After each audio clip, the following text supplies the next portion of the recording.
Assalamualaikum warahmatullahi wabarakatuh. Perkenalkan, nama saya Putri Nadia Agustini. Saya mahasiswi semester akhir jurusan Akuntansi Manajerial dengan NIM 41117110023, ingin mempresentasikan bab 4 dan 5 saya sebagai persyaratan untuk melakukan sidang akhir. Yang pertama dalam bab 4 ini yaitu analisis statistik deskriptif. Dilakukan dengan tujuan memberikan gambaran keadaan variabel yang digunakan dengan nilai maksimum, tertinggi, minimum atau terendah, mean atau rata-rata, serta standard deviation dengan jumlah sampel sebanyak 140.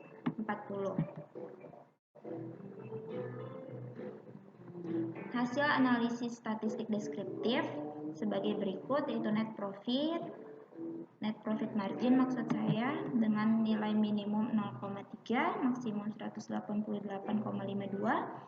dengan rata-rata 27,7105 serta standard deviation 37,35282. Berikut jumlah nilai-nilainya. Selanjutnya itu hasil uji multikolinearitas.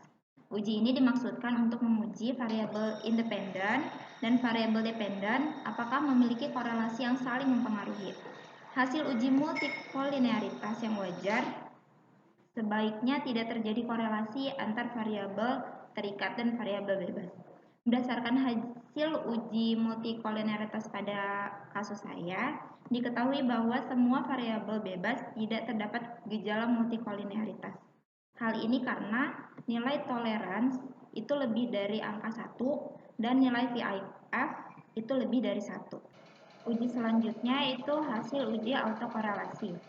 Tabelnya ada di sebelah sini. Pengujian autokorelasi dilakukan untuk memeriksa hubungan antara kesalahan periode awal terhadap periode sebelumnya. Regresi linear. Uji yang saya gunakan yaitu uji Durbin-Watson dengan hasil nilai 0,584. Nilai ini berada di antara minus 2 dan 2, maka dapat disimpulkan bahwa variabel pada hasil penelitian ini tidak terjadi masalah autokorelasi. Hasil uji selanjutnya itu uji heteroskedastisitas. Uji ini berguna untuk menguji apakah ada perbedaan antara varians atas nilai residual pada periode pemeriksaan dengan periode pengamatan yang lainnya. Pada penelitian ini, saya memilih scatter plot titik-titik untuk menemukan ada tidaknya tanda-tanda heteroskedastisitas. Pengujian menggunakan scatter plot ini dapat dikatakan terbebas dari heteroskedastisitas jika titik plot menyebar di seputaran angka 0, tidak bergabung di atas atau di bawahnya saja, serta titik-titik plot tidak bergabung, titik plot tidak menunjukkan satu pola terarah. Dari hasil analisis saya, di sini terlihat bahwa scatter plot itu titik plotnya menyebar di seputaran angka 0 ke atas dan tidak memiliki arah.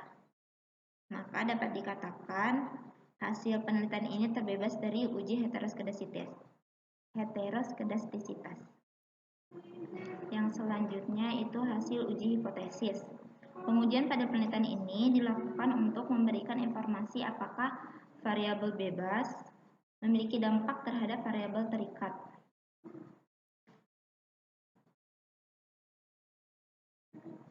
Keputusan yang diambil untuk mengakui atau menolak hipotesis yang diajukan adalah dengan memperhatikan nilai probability tingkat signifikan. Yang ini itu alfanya sebesar 5% atau 0,05. Jika nilai probability lebih kecil dari 0,05, maka diketahui adanya pengaruh yang signifikan antara variabel independen dengan variabel dependen yang diuji. Dan sebaliknya, jika nilai probability lebih besar dari angka 0,05, maka variabel yang diuji tidak berpengaruh signifikan. Nah, dalam kasus ini,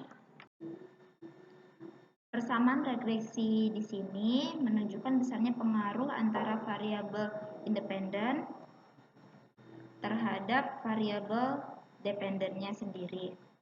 Definisi persamaan regresi tersebut adalah nilai rata-rata dari harga saham yaitu 9.633,4 dan bertambah sebesar 51,4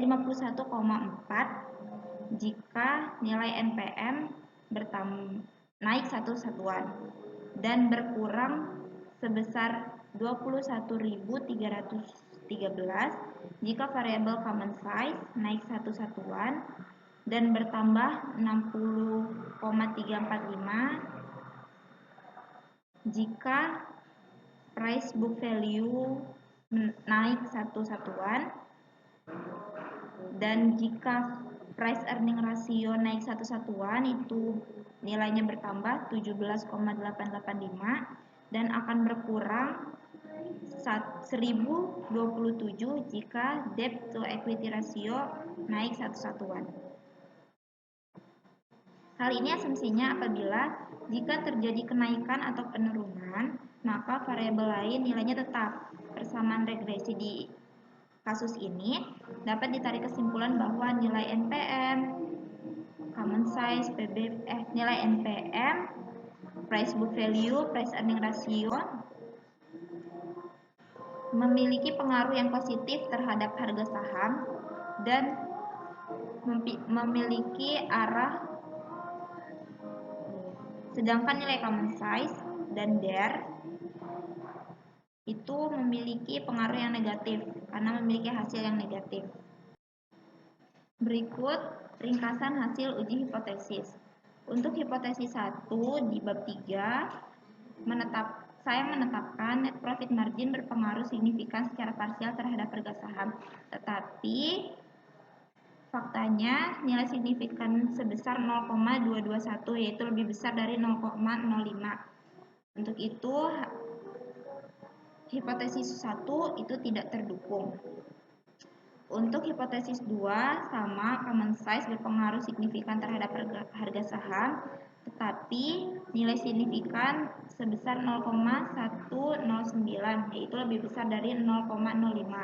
Maka hipotesis 2 tidak terdukung. Untuk hipotesis 3, price book value berpengaruh signifikan secara parsial terhadap harga saham dengan hasil nilai signifikan 0,002 yaitu lebih kecil dari 0,05, maka hipotesis 3 itu terdukung. Hipotesis 4 dan 5 memiliki nilai lebih dari 0,05, maka hipotesis 4 dan hipotesis 5 itu tidak terdukung. Sementara hipotesis 6 seluruh variabel independen berpengaruh signifikan secara simultan terhadap harga saham dengan nilai 0,009 yaitu lebih kecil dari 0,05, maka hipotesis 5 terdukung. Hipotesis 6 terdukung. Pada pengujian hipotesis 6 dengan nilai signifikan 0,009 yaitu lebih kecil dari 0,05, maka dapat disimpulkan yakni seluruh variabel independen memiliki pengaruh signifikan atas harga saham.